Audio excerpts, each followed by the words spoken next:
नमस्कार।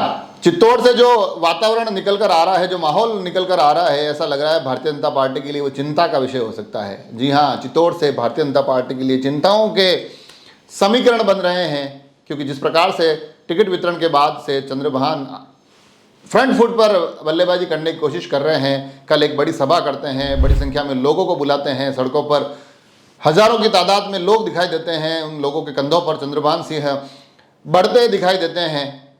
सभा स्थल में लोग उनके समर्थन में नारे लगाते हैं और सभा स्थल में ही जब चंद्रभान लोगों को संबोधित करते हैं तो उसमें आक्रोश भी दिखता है, पीड़ा भी दिखती है, नाराजगी भी दिखती है, कहीं एक उम्मीद भी दिखती है, तो उनकी आंखों में आंसू भी दिखाई देते हैं। जी हाँ, ये जो पूरा का पूरा परिदृश्य चित्तौड़ का अब बन रहा है, ऐसा लग रहा है कि यहाँ भारतीय जनता पार्टी के लिए चीज़ें इतनी आसान रहने वाली नहीं हैं।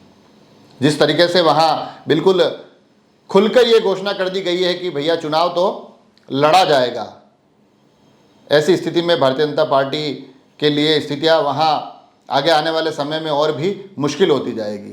कुछ जो वहां के लोग राजनीति को कवर करते हैं, राजनीति से जुड़े रहते हैं, उनके राजनीतिक दृष्टिकोण भी मैंने जानने की कोशिश की, तो उनका कहना बड़े स्पष्ट था कि अगर चंद्रभान सिंह भारतीय जनता पार्टी के पाले में नहीं आते हैं तो ये राह भारतीय जनता पार्टी के लिए बड़ी ही प्रतिकूल हो जाएगी, बड़ी मुश्किल हो जाएगी। भारतीय जनता पार्टी के लिए फिर इतना आसान रहेगा नहीं।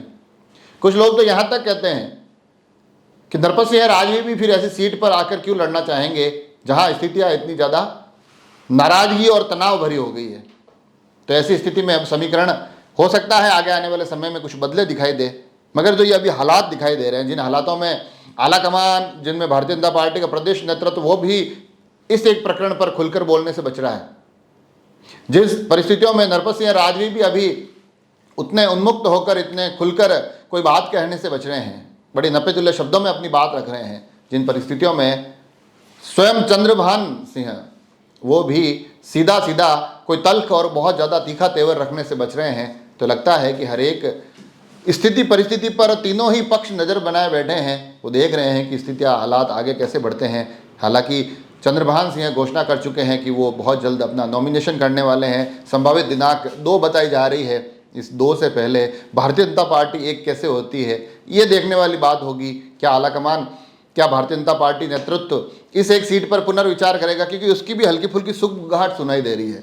जो थोड़े बहुत मैं अपने सूत्र भिड़ाता हूँ, उनसे बात करता हूँ, तो कहते हैं कि संभव है चित्तौड़ सीट पर इसका मना नहीं किया जा सकता, चित्तौड़ सीट पर इस संभावना से इनकार नहीं किया जा सकता है, क्योंकि जिस तरह से भारतीय जनता पार्टी के हालिया कुछ पदाधिकारी भी चंद्रभान सिंह के खेमे में खुलकर दिखाई दे रहे हैं, जिस तरह से बड़ी संख्या में वहाँ जन समर्थन दिखाई दे रहा है, हजारों की संख्या में लोग चंद्रभान को अपने कंधों पे उठाकर चलते दिखाई दे रहे हैं, तो ऐसी स्थिति में आकलन यह भी लगाए जा रहे हैं कि आगे आने वाले समय में इन सूचियों पर पुनर्विचार हो, कुछ नाम हटाए जाए, कुछ नाम जोड़े जाए।